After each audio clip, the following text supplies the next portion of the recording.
Hallelujah.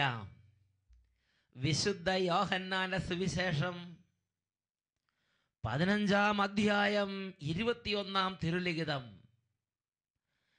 എൻ്റെ നാമം നിമിത്തം അവർ ഇതെല്ലാം നിങ്ങളോട് ചെയ്യും എന്നരുളി ചെയ്ത യേശുക്രിസ്തുവിൻ്റെ ധന്യനാമത്തിൽ നിങ്ങൾക്കേവർക്കും കൃപയും സമാധാനവും.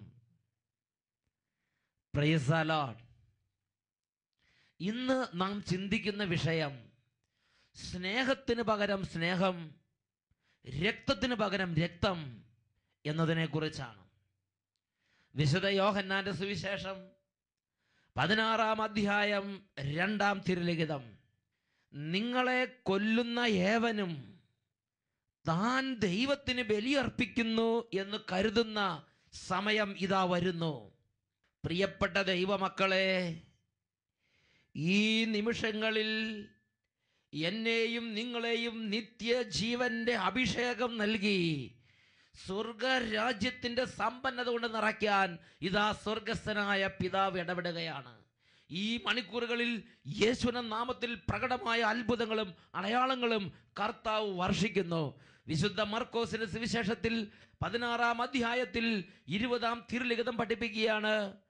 അവർ എല്ലായിടത്തും പോയി പ്രസംഗിച്ചു. കർത്താവ് അവരോട് കൂടെ പ്രവർത്തിക്കുകയും അടയാളങ്ങൾ കൊണ്ടും അത്ഭുതങ്ങൾ കൊണ്ടും വചനം സ്ഥിരീകരിക്കുകയും ചെയ്തു. ഇതാ കഴിഞ്ഞ നാളുകളിൽ ടെലിവിഷനിൽ അഭിഷേകാഗ്നി പ്രോഗ്രാം കണ്ടപ്പോൾ, ടെലിവിഷനിൽ ഈ വചന ശുശ്രൂഷ കേട്ടപ്പോൾ അനേകം കുടുംബങ്ങളിൽ കർത്താവ് ചെയ്ത ആയിരക്കണക്കിന് അത്ഭുതങ്ങളിൽ 1-2 നിങ്ങളുടെ ശ്രദ്ധയിലേക്ക് ഞാൻ കൊണ്ടുവരികയാണ്. എൻ്റെ പേര് അന്നമ്മ. ഞാൻ കോട്ടയം ജില്ല കാഞ്ഞിരപ്പള്ളി സ്വദേശി. ഞാൻ എല്ലാ ഞായറാഴ്ചയും 8:30 മണി മുതൽ ഷാലോം ചാനലിൽ അട്ടപ്പാടി സഗിയോൻ ധ്യാനകേന്ദ്രത്തിൽ നിന്ന് സംപ്രേഷണം ചെയ്യുന്ന അഭിഷേകാഗ്നി വചന ശുശ്രൂഷ സ്ഥിരം പങ്കെടുക്കുന്നൊരു വ്യക്തിയാണ്. എനിക്ക് 4 വർഷമായി ഉറക്കമുണ്ടായിരുന്നില്ല. മാനസികമായി പല അസ്വസ്ഥതകളും എന്നെ അലട്ടിയിരുന്നു. ഞാൻ അഭിഷേകാഗ്നിയുടെ സമയത്ത് യേശുവിന്റെ നാമത്തിൽ പിതാവിൻ്റെ സന്നിധിയിൽ എൻ്റെ ഈ വേദന സമർപ്പിച്ച് കരഞ്ഞു പ്രാർത്ഥിച്ചു. അത്ഭുതമെന്ന് പറയട്ടെ, ആ രാത്രി മുതൽ എനിക്ക് നല്ല ഉറക്കം നൽകി ദൈവം അനുഗ്രഹിച്ചു.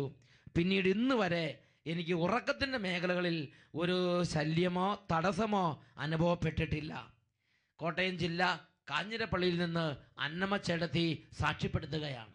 മറ്റൊരു വ്യക്തിയുടെ അനുഭവം കൂടെ നിങ്ങളുടെ ശ്രദ്ധയിലേക്ക് കൊണ്ടുവരാം.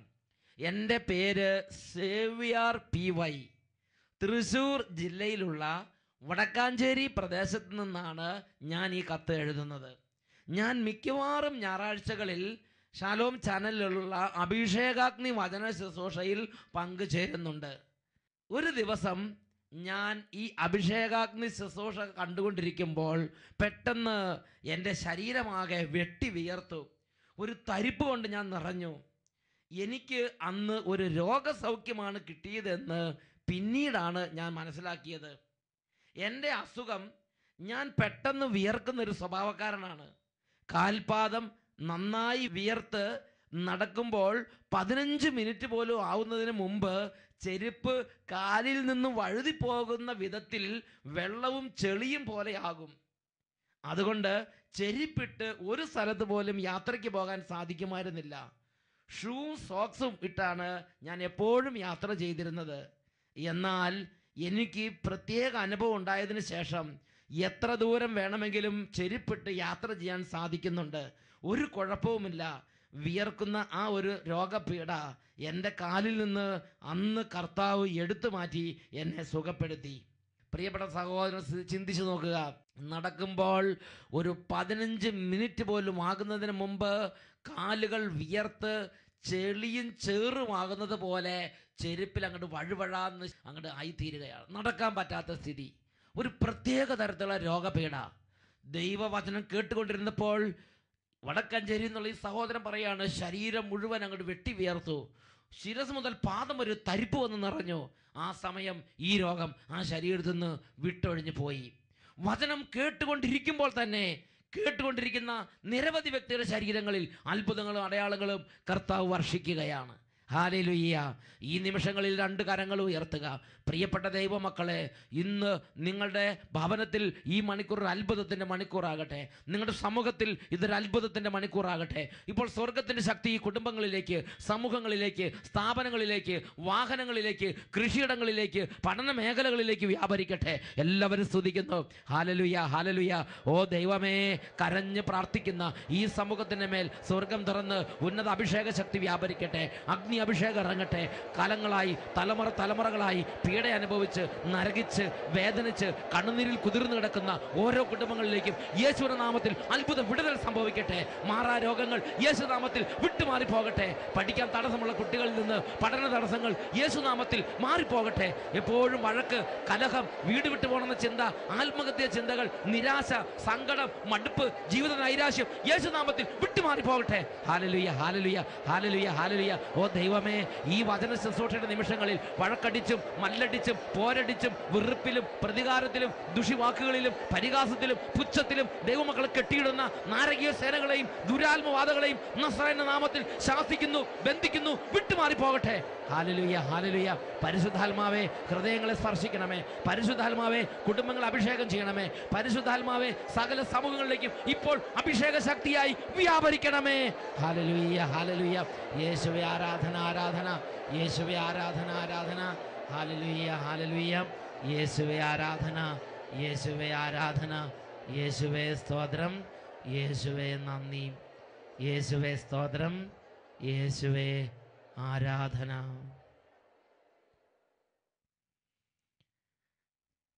Praise the Lord.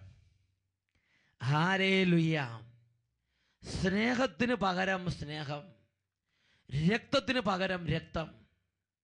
പ്രിയപ്പെട്ട ദൈവമക്കളെ, ക്രിസ്ത്യാനി എന്ന നിലയിലുള്ള ജീവിതം, വേറൊരു വാക്കി പറഞ്ഞാൽ മദ്യപാനം ഉപേക്ഷിച്ച്, ചീത്ത പ്രവർത്തികൾ ഉപേക്ഷിച്ച്, വെറിക്കൂത്തുകൾ ഉപേക്ഷിച്ച്, ലോകപ്രകാരമുള്ള നടപടിക്രമങ്ങൾ ഉപേക്ഷിച്ച് ദൈവവചനത്തിലേക്ക് ഒരു വ്യക്തി വരുമ്പോൾ, ദൈവരാജ്യത്തിൻ്റെ പൈതലായ ഒരു വ്യക്തി മാറുമ്പോൾ, ആ വ്യക്തിയുടെ ജീവിതത്തിൽ പരിശുദ്ധാത്മാവ് ഒരു പുതിയ അഭിഷേകത്തെ നട്ടുപിടിപ്പിക്കുകയാണ്.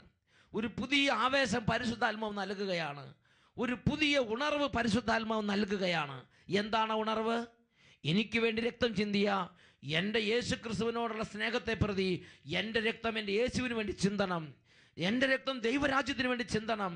പാപത്തിൽ തകരുന്ന അനേകം ആത്മാക്കളുടെ വിശുദ്ധീകരണത്തിന് വേണ്ടി എൻ്റെ രക്തം ചിന്തനം. എനിക്ക് എൻ്റെ കർത്താവിന് വേണ്ടി ബലിയായി തീരണമെന്നൊരു ആവേശം, ഒരു അഭിഷേകം ഇതാ അനേകം ഹൃദയങ്ങളിലേക്ക് ദൈവത്തിൻ്റെ ആത്മാവ് പകരുകയാണ്. ഹല്ലേലൂയ. പ്രിയപ്പെട്ട സഹോദരങ്ങളെ, ഈ അടുത്ത കാലത്ത് ഞാനൊരു സംഭവം ഓർമ്മിക്കുകയാണ്. അതായത് വളരെ നാളുകളായി ദൈവവചനം കേട്ട് കൂടെ വചന ശുശ്രൂഷകൾ പങ്കുചേർന്ന് ഇടവകയിലും തിരുസഭയിലും നന്നായി കർത്താവിന് വേണ്ടി വേല ചെയ്യുന്ന ഒരു കുടുംബം. ആ കുടുംബം ഈ അടുത്ത നാളുകളിൽ വന്ന് വളരെ ഒരു ആവേശകരമായ ഒരു സംഗതി അച്ഛനുമായി പങ്കുവെച്ച്, അവരുടെ കുട്ടി +2 10ാം ക്ലാസ് പാസ്സായി +2 അഡ്മിഷന് വേണ്ടി പോവുകയാണ്. +2 അഡ്മിഷന് വേണ്ടി ചെല്ലുമ്പോൾ അവരുടെ ആ ഇടവകയിലുള്ള അവരുടെ ആ ഒരു സ്ഥാപനത്തിൽ, ക്രിസ്തീയ സ്ഥാപനത്തിൽ തന്നെ മകളെ പഠിപ്പിക്കണമെന്ന് ഈ ക്രിസ്തീയ മാതാപിതാക്കൾക്ക് തീക്ഷ്ണമായ ആഗ്രഹം. അങ്ങനെ ആ ക്രിസ്തീയ മാതാപിതാക്കൾ ഈ കുട്ടിയുമായി ക്രിസ്തീയ സ്ഥാപനത്തിലേക്ക് ചെന്നപ്പോൾ അവിടെ ഉണ്ടായിരുന്ന ഉത്തരവാദിത്തപ്പെട്ട അധികാരി ഇവരെ അങ്ങോട്ട് പരിഹസിക്കാനും പുച്ഛിക്കാനും തുടങ്ങി. നിങ്ങൾ വലിയ ധ്യാനക്കാരല്ലേ, നിങ്ങൾ വലിയ പ്രാർത്ഥനക്കാരല്ലേ, നിങ്ങൾ വലിയ ദൈവരാജ്യത്തിൻ്റെ വലിയ ആളുകളല്ലേ, നിങ്ങളുടെ ദൈവം നിങ്ങളിന്ന് രക്ഷിക്കുന്നത് കാണട്ടെ, നിങ്ങളുടെ മകൾക്ക് ഇവിടെ അഡ്മിഷൻ കൊടുക്കുന്നില്ല, ഈ വിധത്തിൽ പറഞ്ഞ് അവരെ അങ്ങോട്ട് പുച്ഛിക്കാൻ തുടങ്ങി. ആ കുട്ടിയുടെ കൂടെ പഠിച്ചവരും ആ കുട്ടീനേക്കാൾ മാർക്ക് കുറഞ്ഞവരും അങ്ങനെയുള്ള പലരും ആ സ്കൂളിൽ അഡ്മിഷൻ കൊടുത്തപ്പോൾ യാതൊരു കാര്യം പരിഗണിക്കാതെ പെട്ടെന്ന് അവർക്കെല്ലാം അഡ്മിഷൻ കൊടുത്തപ്പോൾ ഇതാ ഈ കുട്ടിയെ മനഃപൂർവ്വം ധ്യാനത്തിൻ്റെ പേര് പറഞ്ഞ്, വിശുദ്ധിയുടെ പേര് പറഞ്ഞ്, ദൈവരാജ്യ വേലയുടെ പേര് പറഞ്ഞ് അധികാരി അവിടെ അഡ്മിഷന് വന്നിരുന്ന ആളുകളുടെ മുമ്പിൽ പരിഹസിക്കുകയാണ്. പ്രിയപ്പെട്ട സഹോദരങ്ങളെ, ആ വീട്ടമ്മ ഈ ഒരു കാര്യം എന്നോട് പങ്കുവെച്ച്, അപ്പം ഞാൻ വിചാരിച്ചു ഇവർക്ക് വിഷമമായിട്ടുണ്ടാവും, ഇവർക്ക് വേദനയായിട്ടുണ്ടാവും. ഉടനെ ഞാൻ വീട്ടമ്മ പറയാണ്, അച്ഛാ ഇതിനേക്കാൾ വലിയ വേദനയും സഹിക്കാൻ ഞാൻ തയ്യാറാണ്. ഇതിനേക്കാൾ വലിയ ബുദ്ധിമുട്ട് സഹിക്കാൻ ഞാൻ തയ്യാറാണ്. എന്നാലും ശരി, ഞാൻ പ്രാർത്ഥനാ ജീവിതം വിട്ടുപോവുകയില്ല, ഞാൻ ആ ദൈവവചന മാർഗം വിട്ടുപോവുകയില്ല, ഞാൻ ആ വിശുദ്ധിയുടെ മാർഗം വിട്ടുപോവുകയില്ല, ഞാൻ ആ തിരുസഭാ മാർഗം വിട്ടുപോവുകയില്ല, ഞാൻ ആ നവീകരണത്തിൻ്റെ വഴികൾ വിട്ടുപോവുകയില്ല. ഇതല്ല, ഇതിനപ്പുറത്ത് ഞാൻ ഇൻസൾട്ട് ചെയ്യപ്പെട്ടാലും, ഞാൻ ഈ ഭൂമിയോളം താന്നു പോയാൽ പോലും ഞാൻ എൻ്റെ കർത്താവിൻ്റെ വഴിയെ വിട്ടുപോവുകയില്ല. ഹല്ലേലൂയ. പ്രിയപ്പെട്ട സഹോദരങ്ങളെ, ഞാൻ ആ സഹോദരിയുടെ കുടുംബത്തെക്കുറിച്ച് ചിന്തിച്ചു. അവരാ സമൂഹത്തിൽ ഒരുവിധം നല്ല വിലയുള്ളവരാണ്. എന്നാൽ ഒരു പ്രത്യേക സാഹചര്യം വന്നപ്പോൾ ഇതാ വളരെ ഉത്തരവാദിത്തപ്പെട്ട ഒരു അധികാരി പരസ്യമായി ജനങ്ങളുടെ മുമ്പിൽ വെച്ച് അവഹേളിക്കുകയാണ്. പരിഹാസം, ദുഷിവാക്കുകൾ, നിന്ദാവചനങ്ങൾ ഉച്ചരിക്കപ്പെടുകയാണ്. വേറെ ഒന്നിനെക്കുറിച്ചല്ല, ദാരിദ്ര്യത്തെക്കുറിച്ചോ വരുമാനമില്ലായ്മയെക്കുറിച്ചോ പഠിപ്പില്ലായ്മയെക്കുറിച്ചോ മറ്റെന്തെങ്കിലും തരത്തിലുള്ള തിന്മ പ്രവൃത്തിയെക്കുറിച്ചല്ല. യേശു ക്രിസ്തുവിനെ രക്ഷിതാവും നാഥനുമായി സ്വീകരിച്ച് പ്രാർത്ഥിച്ച് വിശുദ്ധിയുടെ മാർഗത്തിൽ ജീവിക്കുകയും അനേകരെ ധ്യാനത്തിന് കൊണ്ടുപോവുകയും ദൈവരാജ്യത്തിൻ്റെ ഒരു വേലക്കാരനായി വേല ചെയ്യുകയും ചെയ്യുന്നു, ഒരു ദൈവഭക്തനായി ജീവിക്കുന്നു എന്ന ഒറ്റ കാരണത്തിൻ്റെ പേരിൽ നിന്ദിക്കപ്പെടുന്നു, ദുഷിക്കപ്പെടുന്നു, അപമാനിക്കപ്പെടുന്നു, ഒറ്റപ്പെടുത്തപ്പെടുന്നു.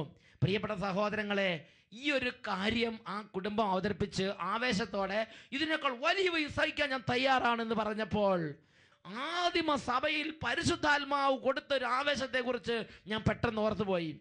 അവർ ഓരോ ഞായറാഴ്ചയും അണ്ടർഗ്രൗണ്ടിൽ എന്ന് പറഞ്ഞാൽ ഭൂഗർഭാലയത്തിൽ, അവർക്ക് പരസ്യമായി അന്ന് കുർബാന അർപ്പിക്കാൻ നിവൃത്തിയില്ല. ഭൂഗർഭാലയത്തിൽ ഓരോ ഞായറാഴ്ചയും കുർബാന കഴിഞ്ഞ് അവർ പുറത്തേക്ക് പോകുമ്പോൾ പരസ്പരം അഭിവാദനം ചെയ്ത് ആശംസ കൊടുത്തിരുന്ന ഒരു വചനമുണ്ട്, ഒരു വാക്കുണ്ട്: സ്നേഹത്തിന് പകരം സ്നേഹം, രക്തത്തിന് പകരം രക്തം. അടുത്ത ഞായറാഴ്ച ഇനി നമ്മൾ തമ്മിൽ കുർബാന അർപ്പിക്കുക ഒരുമിച്ച് ഇവിടെ കണ്ടുമുട്ടുമോ ഇല്ലയോ എന്ന് അറിഞ്ഞുകൂടാ. ഒരുപക്ഷെ പോകുന്ന വഴിയിൽ എൻ്റെ രക്തം, നമ്മുടെ രക്തം യേശുവിനുള്ള വിശ്വാസത്തെ പ്രതി ചിന്തണ്ടി വന്നേക്കാം. ഒരുപക്ഷെ പട്ടാളത്തിന്റെ പിടിയിൽ അകപ്പെട്ട് തൂക്കിലേറ്റപ്പെട്ടേക്കാം, കുരിശുമരത്തിൽ തറയ്ക്കപ്പെട്ടേക്കാം, അഗ്നിയിലേക്ക് എറിയപ്പെട്ടേക്കാം, ഐസ് പോലുള്ള വെള്ളത്തിൽ താത്തപ്പെട്ടേക്കാം, ആ വറചട്ടിയിലേക്ക് ഇടപ്പെട്ടേക്കാം, വിശന്ന് വരുന്ന സിംഹങ്ങളുടെ മുമ്പിലേക്ക് വലിച്ചെറിയപ്പെട്ടേക്കാം. എങ്കിലും ആ ക്രിസ്ത്യാനികൾ ഭൂഗർഭാലയത്തിൽ കുർബാന അർപ്പിച്ചിട്ട് ഞായറാഴ്ച ദിവസങ്ങളിൽ കുർബാന കഴിഞ്ഞ് തിരിച്ചു പോകുന്ന സമയത്ത് ഇനി ഒരു ബലി അർപ്പിക്കാൻ വരുമോ ഇല്ലയോ എന്ന് അറിഞ്ഞുകൂടാ എന്ന് പറഞ്ഞ് ബലിപീഠത്തോട്ട് ചുംബിച്ച് അവർ യാത്ര പറയുന്ന സമയത്ത് പരസ്പരം അവർ ശക്തിപ്പെടുത്തിയിരുന്ന വചനമുണ്ട്: സ്നേഹത്തിന് പകരം സ്നേഹം, രക്തത്തിന് പകരം രക്തം. ഹല്ലേലൂയ. പ്രിയപ്പെട്ട സഹോദരങ്ങളെ, ഇത് ഞാൻ നിങ്ങൾ ഈ കാലഘട്ടത്തിൽ മനസ്സിലാക്കണം. ആദിമസഭയിൽ മാത്രമല്ല, ഏതെല്ലാം കാലഘട്ടത്തിൽ പരിശുദ്ധാത്മാവ് പ്രവർത്തിക്കുന്നുണ്ടോ ആ കാലഘട്ടങ്ങളിലെല്ലാം പരിശുദ്ധാത്മാവ് ഈ ഒരു ആവേശം ദൈവത്തിന് ജനത്തിന് നൽകും. ദൈവമായ കർത്താവിലുള്ള വിശ്വാസം നിസ്സാരമായൊരു സംഗതിയല്ല. രക്തം ചിന്താൻ തക്കവണ്ണം വിലയുള്ളതാണ് യേശു ക്രിസ്തുവിലുള്ള വിശ്വാസം.